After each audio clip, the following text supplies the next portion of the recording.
नमस्कार, मैं हूं अनुराधा प्रसाद।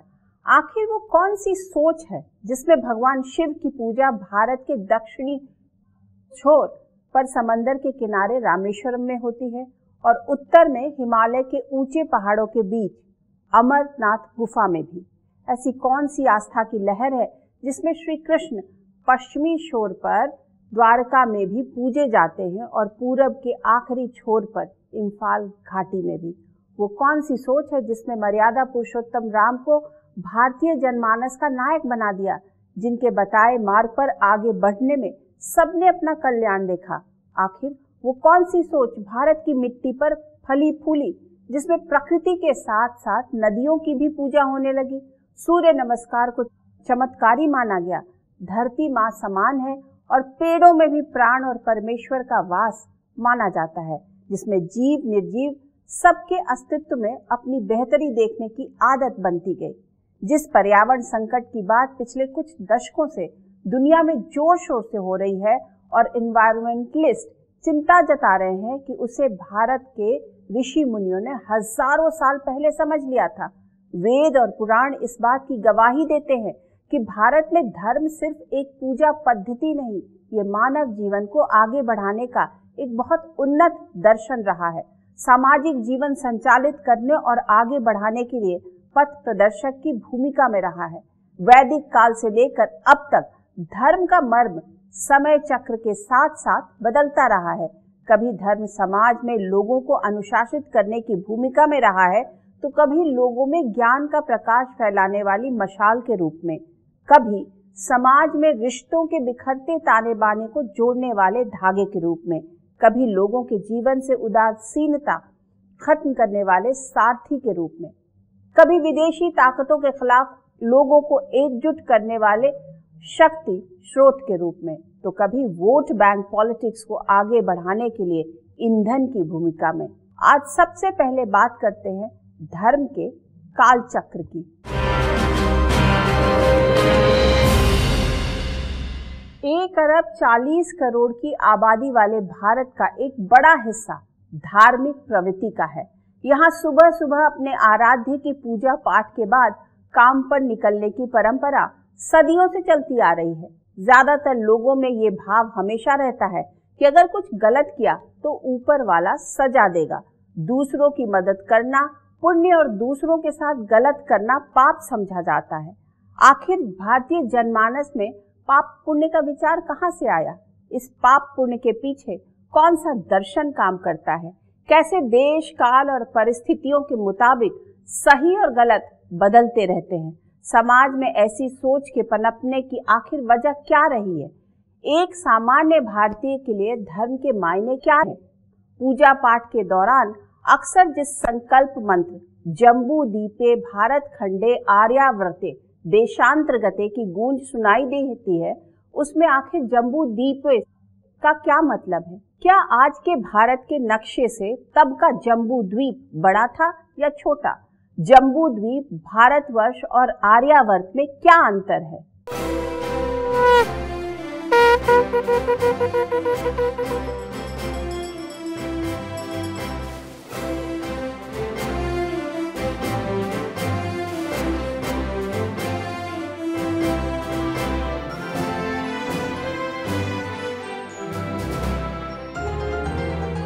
ऋग्वेद में कुछ इसी तरह से जीव की उत्पत्ति का जिक्र किया गया है। ऋग्वेद की रचना करीब 3500 साल पहले मानी जाती है। विज्ञान भी मानता है कभी सभी द्वीप आपस में जुड़े थे। पृथ्वी में बड़ी हलचल से धरती द्वीपों में बंटने लगी। बाद में हिमालय के निचले हिस्से को पार कर लोग बसने लगे, जो आर्य कहलाए। लाखों साल में कई बदलावों से गुजरते हुए दुनिया का मौजूदा नक्शा हमारी आंखों के सामने है। जम्बूद्वीप, भारतवर्ष और आर्यावर्त का अक्सर जिक्र होता रहता है। अगर हम आज से 1600 साल पहले जाएं लगभग, तो विष्णु पुराण संकलित हो रहा है गुप्त काल में, जिसमें बहुत स्पष्ट तरीके से पूरे भारतवर्ष की सीमाएं बताई गई हैं। उसमें कहा गया है उत्तरम यत् समुद्रस्य हिमाद्रैश्चैव दक्षिणम वर्षम तद भारतम नाम भारती यत्र संतति, यानी हिमालय के नीचे, हिमालय के दक्षिण और समुद्र के ऊपर, समुद्र के उत्तर जो पूरा भूभाग है वो भारत है। और उसकी संततियां भारतीय हैं। जम्बूद्वीप से छोटा भारतवर्ष में ही आर्यावर्त और हिंदू पूजा पद्धति में संकल्प के दौरान तीनों नाम के जिक्र का कहीं न कहीं मतलब है। सबसे गहरा जुड़ाव, पूरी दुनिया को एक देखने और खुद को उसका एक हिस्सा समझने वाली सोच। वक्त का पहिया आगे बढ़ता गया, सरहद बदलती गई। भले ही समय के साथ सीमाएं नए सिरे से परिभाषित हुई हों, लेकिन इतिहास और भूगोल बताता है कि पृथ्वी पर सबसे बेहतर मौसम और रहने लायक स्थितियां जम्बूद्वीप में ही थी। तब के जम्बूद्वीप में आज की तारीख में ग्लोब पर दिखने वाले कई देश शामिल थे। जब जम्बूद्वीप की हम बात करते हैं तो सबसे पहले जो वर्णन आता है अथर्ववेद में आता है कि इस पूरे क्षेत्र का क्या महत्व है। तो भारत देश के रूप में जो परिभाषा किया जाता है यजुर्वेद में, जो आदि पुराणों में बहुत डिटेल में है, तो उसमें जो है ये कल्पना की जाती है कि उत्तरी ध्रुव कहाँ है।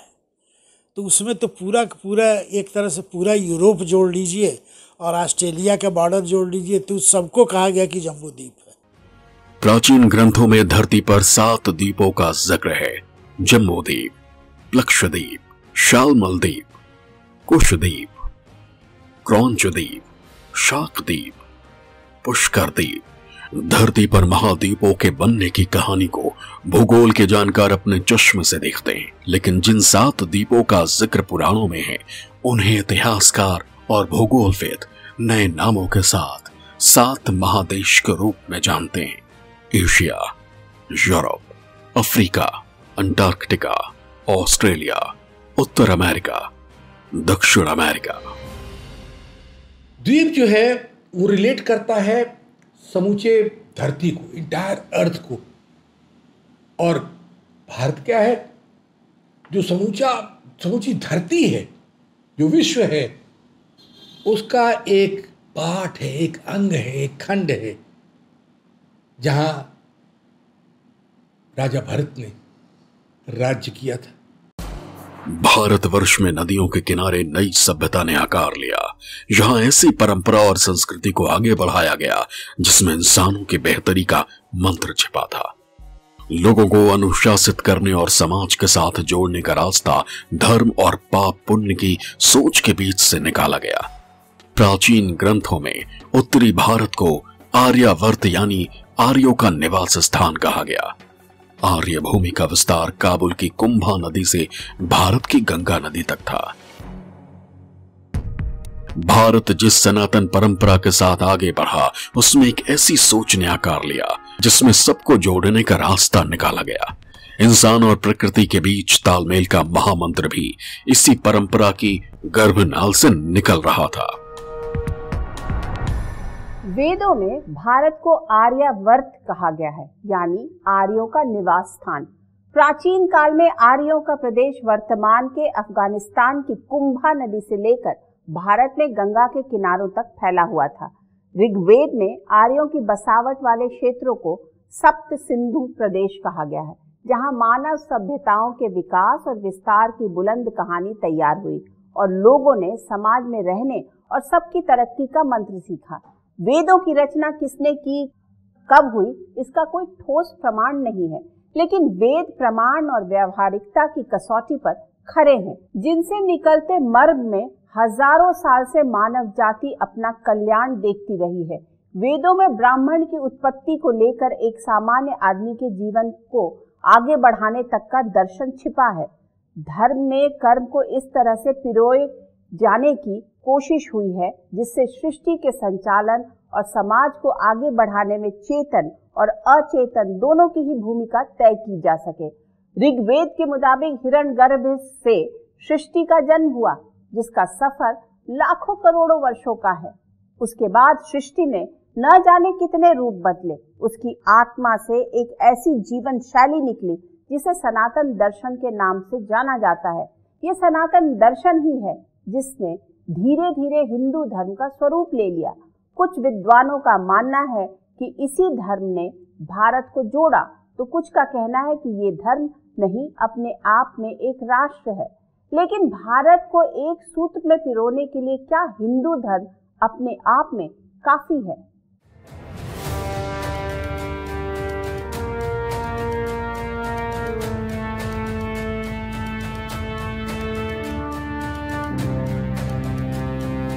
इस अखंड भूमि को ब्रह्मावर्त, मध्य देश, आर्यावर्त और भारतवर्ष कहा गया। यहां से एक ऐसी परंपरा निकली जो सर्वे भवन्तु सुखिनः में विश्वास करती है। उत्तर में कश्मीर से दक्षिण में कन्याकुमारी तक, पश्चिम में गुजरात से पूर्व में अरुणाचल के आखिरी छोर तक, इतनी विविधता के बाद भी भारत को एक सूत्र में बांधे हुए है। इसमें जिस एक चीज ने पूरे भारत को जोड़ने में अहम भूमिका निभाई है, उसे धर्म के नाम से भी जाना जाता है।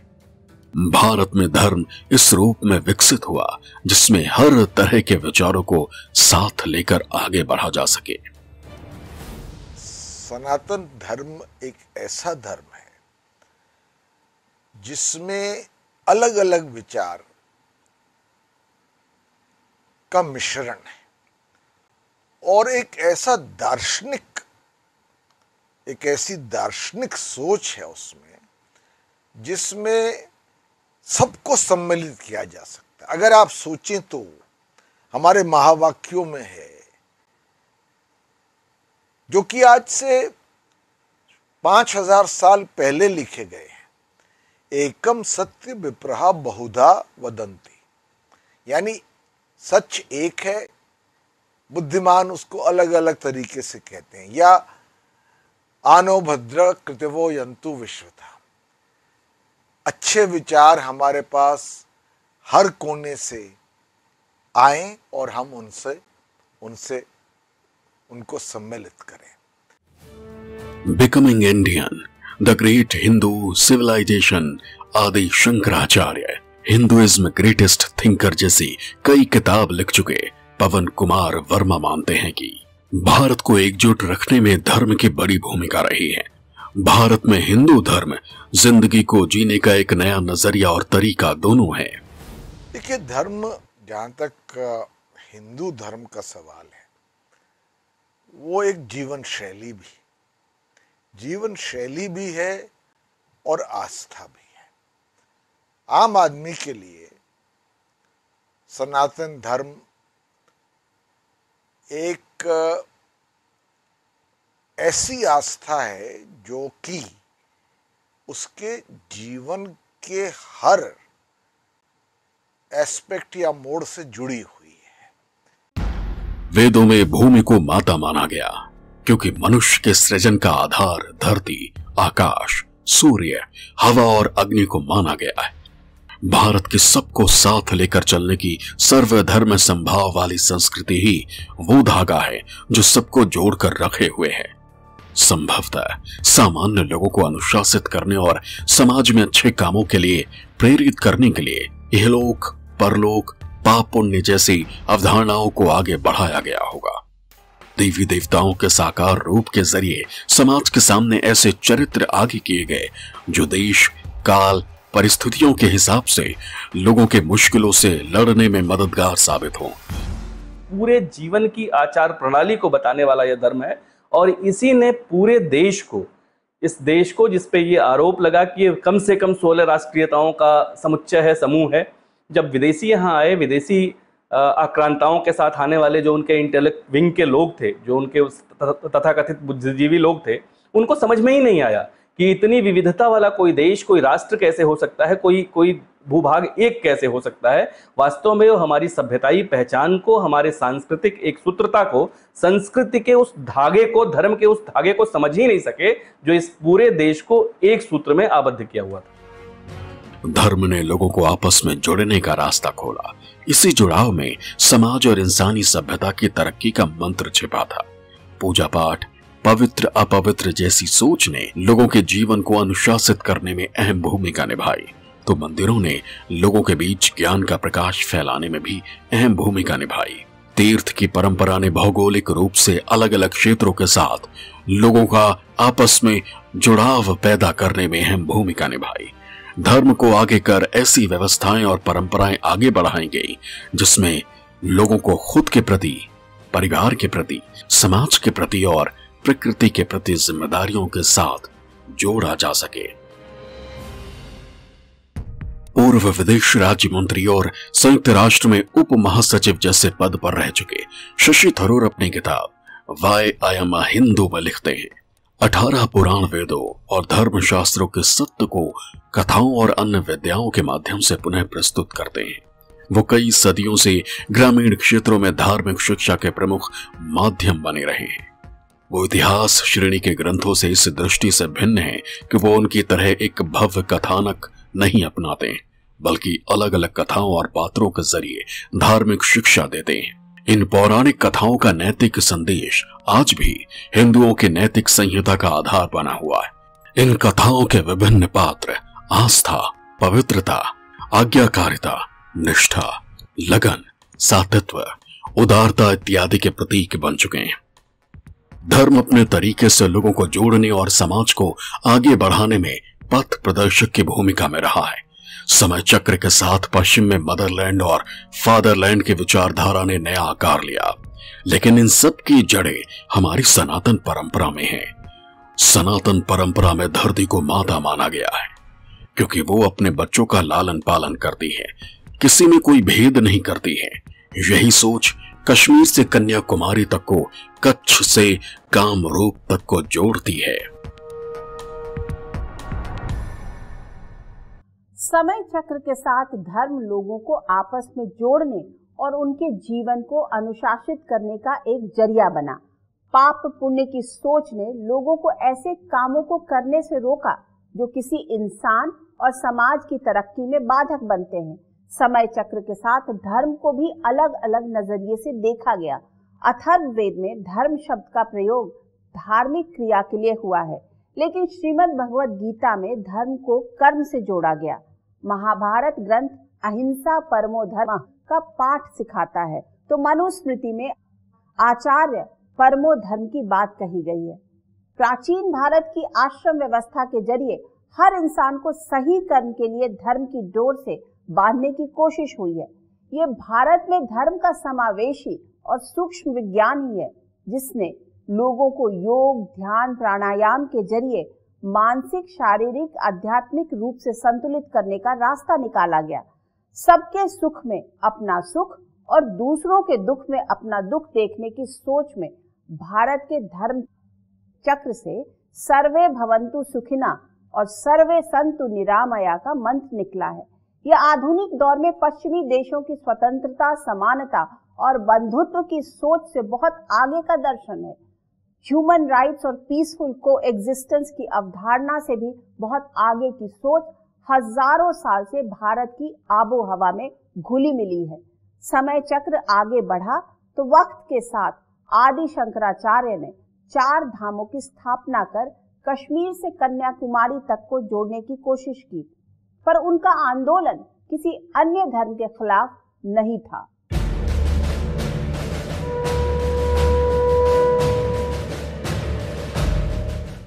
बात करीब 1200 साल पुरानी है। इस दौर में बौद्ध धर्म की पताका ऊंची होती जा रही थी। बौद्ध धर्म लोगों को अपनी ओर तेजी से आकर्षित कर रहा था, तो हिंदू धर्म में एक अजीब सी बेचैनी थी। मुस्लिम साम्राज्य की दक्षिण एशिया में जीत पर जीत हो रही थी। भारत छोटे छोटे क्षत्रपों में बटा हुआ था। अखंड भारत की डोर कमजोर पड़ने लगी थी। इसे जोड़ने का काम शुरू किया आदि शंकराचार्य ने। शायद अकेले ये देखा जाए तो वेदों के काल के बाद जब बुद्धिज्म का असर हुआ तो समाज में जो वैदिक परंपरा सनातन धर्म था लगभग टूटने के कगार पर था या कई खंडों में विखंडित हो गया था। तो ये सारी जो महात्म्य दिया जाता है आदि शंकराचार्य को जाता है कि जिन्होंने ये सोचा कि विभिन्न संस्कृतियों को यदि हम दोनों क्षेत्रों में जोड़ें और उनके अनुसार संस्कृति में जोड़ें, तो उन्होंने 4 कोनों में 4 संस्कृतियों को लिया। तो उन्होंने सनातन धर्म को एक नई चेतना, एक नई मौलिक सोच, एक नया पुनर्जीवन दिया। निराकार ब्रह्म और मिथ्या जगत की बात करते हुए भी आदि शंकराचार्य 12 ज्योतिर्लिंगों, 18 शक्तिपीठों और 4 विष्णु धामों की ऐसी तीर्थ यात्रा पर निकले जो मिलकर भारत को एक करने का काम करती थी। भारत को एक सूत्र में पिरोने के लिए 4 मठों की स्थापना की। दक्षिण भारत के श्रृंगेरी में वेदांत ज्ञान मठ, पूर्वी भारत के जगन्नाथपुरी में गोवर्धन मठ, पश्चिम भारत के द्वारका में शारदा मठ, उत्तर भारत के बद्रिकाश्रम में ज्योतिपीठ। सनातन दर्शन और हिंदुत्व की धारा ने भारत को राजनीतिक रूप से मजबूत कर दिया। वक्त का पहिया आगे बढ़ा, पश्चिम से मुस्लिम आक्रांता बनकर आए, लेकिन भारत भूमि की आबो हवा इतनी पसंद आई कि यहाँ के रंग ढंग में घुल गए। भारत भूमि पर जिसने भी कदम रखा उसका यहाँ की सनातन परंपरा ने दिल खोल कर स्वागत किया। ये भारत के फिजाओं में हजारों साल से बहती खुली और उदार सोच का नतीजा है। सनातन परंपरा से निकले उदार हिंदुत्व के धागे का ही कमाल है कि अपनी मन्नतों के साथ हिंदू भी पूरी आस्था के साथ अजमेर शरीफ और हजरत निजामुद्दीन औलिया की दरगाह पहुंचते हैं तो अयोध्या में खड़ी हनुमानगढ़ी अवध के नवाबों की हिंदू देवी देवताओं में आस्था की बुलंद तस्वीर है। अपनी परंपराओं और आस्था के साथ एक दूसरे का सम्मान करते हुए सुख दुख बांटने की हजारों साल से चली आ रही सोच ही भारत को एक करती है। भारत के समावेशी धर्म में किसी का विरोध नहीं है, बल्कि सबको अपने में समाहित करने की गजब सम्मोहन शक्ति है। मध्यकाल में जब भारत में धर्म ध्वजा को उत्तर से दक्षिण तक कई विशालकाय मंदिर आगे बढ़ा रहे थे, तब मंदिर सिर्फ पूजा पाठ के ही केंद्र नहीं थे। जहां उत्तर में शारदा पीठ लोगों के बीच ज्ञान की रोशनी फैला रही थी, वहीं दक्षिण भारत के मंदिर लोगों को शिक्षित करने से लेकर सामाजिक जीवन को आगे बढ़ाने में अहम भूमिका निभा रहे थे। भारत में जब मुस्लिम शासकों के कदम पड़े तो उन्हें भी यहाँ की आबो हवा बहुत रास आई। वो भी हिंदुस्तान के हो गए। उन्होंने यहाँ शादियां की, हिंदुस्तानी बोली, यहाँ के खान पान और रीति रिवाज को अपनाया और धीरे धीरे देश के बड़े हिस्से में अपनी सत्ता कायम करने में कामयाब हो गए। मुगल बादशाह अकबर के दरबार में ईद और होली दोनों साथ मनाई जाती थी। मुगलों के दौर में ही मुहरों पर राम दरबार की तस्वीरें भी छपी। यहाँ की फिजाओं में एक ऐसी मिली जुली संस्कृति और सौहार्द की गंगा जमुना बहने लगी जिसमें भारत दुनिया के लिए सोने की चिड़िया बन गया। इसी वैभव ने भारत को एकजुट बनाने में बड़ी भूमिका निभाई।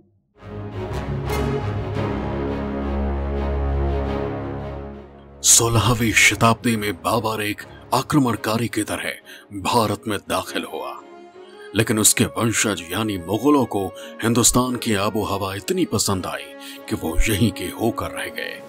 उनके दौर की खड़ी बुलंद इमारतें इशारा कर रही हैं कि उन्होंने यहाँ की मान्यताओं और परंपराओं को अपनाने में किस हद तक दिलचस्पी दिखाई। ये भारत की हजारों साल से चली आ रही परंपरा का ही कमाल था कि यहाँ के लोगों ने किसी के साथ भेदभाव नहीं किया। जो भी आया उसका दोनों हाथ खोलकर स्वागत किया। इसमें दो मत है। एक तो जो है, यदि आप देखें जो सेकुलरिस्ट या कम्युनिस्ट ग्रुप के स्कॉलर हैं, उनका ये कहना कि गंगा जमुना संस्कृति बढ़ी, लेकिन ये अब जो इतिहास के पन्ने उलट के देखे जा रहे हैं, मूल स्रोतों को देखा जा रहा है तो कह बढ़ा नहीं है। आखिर मुगल कहाँ से कुल आ गए इतने? कन्वर्टिंग हुए या कन्वर्ट किया गया या दबाव में कराया गया। तो एक तरह से वो लोग जो किसान वर्ग था, दलित वर्ग था, दबा हुआ वर्ग था, उसमें मिल गया। तो आप उसको कहते हैं कि ये संस्कृति एक रही, लेकिन अब भी तो बहुत कुछ ये नहीं रही, कभी भी ये नहीं रही है। मुस्लिम शासकों ने भारत में शादी ब्याह किए और यहाँ की परंपराओं को थोड़े बहुत बदलाव के साथ अपनाया। यही वजह है कि अकबर के दरबार में होली और ईद दोनों मनाई जाती थी। अकबर के दौर में वाल्मीकि रामायण का फारसी में पदानुवाद हुआ, तो शाहजहां के दौर में रामायण फौजी नाम से गद्यानुवाद हुआ। भारत में एक ऐसी संस्कृति विकसित हुई जिसमें सत्ता का फैसला तलवारों से हुआ। सत्ता चाहे किसी की भी रही, धर्म के आधार पर लोग एक दूसरे से जुड़ते रहे और जुड़े रहे। अगर रामेश्वरम से कश्मीर तक लोग भगवान शिव के जरिए जुड़े, तो पश्चिम में द्वारिका और पूर्व में इम्फाल घाटी तक को श्री कृष्ण तत्व जोड़ता है। बाहरी आक्रमणकारियों ने भी धर्म के आधार पर बटे भारतीय समाज को एकजुट करने में अहम भूमिका निभाई। 18वीं शताब्दी में जब नादिर शाह ने दिल्ली पर हमला किया, तो इस कत्लेआम में मरने वालों में हिंदू भी थे और मुसलमान भी। नादिर शाह के जैसे लुटेरे और बाहरी आक्रमणकारी की वजह से भारत में मुसलमानों और हिंदुओं के बीच की खाई कम हुई। नादिर शाह के खिलाफ हिंदू और मुस्लिम साथ साथ मिलकर लड़े थे। भारतीयों के बीच एकजुटता बढ़ी। भारत की एकता के एजेंडे को आगे बढ़ाने में धर्म ध्वज वाहक की भूमिका में रहा। इसी सोच के बीच से गंगा जमुनी तहजीब का जन्म हुआ। लेकिन जब अंग्रेज भारत आए तो उन्होंने यहाँ के समाज के अपने तरीके से व्याख्या शुरू की। अंग्रेज यहाँ के इस मिजाज से हैरान थे कि उत्तर भारत के लोगों का न रहन सहन दक्षिण भारत के लोगों से मिलता है, न ही खान पान, न ही बोली। वैसा ही मिजाज पूर्वी और पश्चिमी हिस्सों का भी है। लेकिन इतनी भिन्नता के बाद भी भारत के एक कोने से दूसरे कोने का रिश्ता बड़ी खूबसूरती के साथ जुड़ा हुआ है। अंग्रेज जब भारत आए तो यहाँ के धर्म के मर्म को देखकर दंग रह गए। पाप पुण्य की सोच के बीच यहाँ लोगों को जोड़ने में धर्म की जो भूमिका थी, उस भारत की समावेशी फिजा ने अंग्रेजों को हैरान कर दिया। भारत में कुछ ऐसे हिंदू राजा भी हुए जिन्होंने अपनी तलवार के साथ धर्म पताकों को आगे बढ़ाया, जिससे मुस्लिम शासकों के खिलाफ लोगों को एकजुट किया जा सके। अंग्रेजों ने भारत की इस कमजोरी को भांप लिया। उनके भीतर यहाँ राज करने के लिए एक ऐसी गंदी सोच ने आकार लिया जिससे यहाँ के समाज को धार्मिक रीति रिवाजों के आधार पर बांटा जा सके। जिस भारत में 1857 में अंग्रेजों के खिलाफ हिंदू और मुसलमान साथ साथ मिलकर लड़े, उसी जमीन पर अंग्रेजों ने ऐसी जहरीली सोच का बीज बोया जिसका नतीजा धर्म के आधार पर देश के बंटवारे के रूप में निकला। आज के इस एपिसोड में बस इतना ही। निष्पक्ष खबर, सटीक विश्लेषण और अपने हक से जुड़े मुद्दों के लिए आप देखते रहिए न्यूज़ 24। नमस्कार।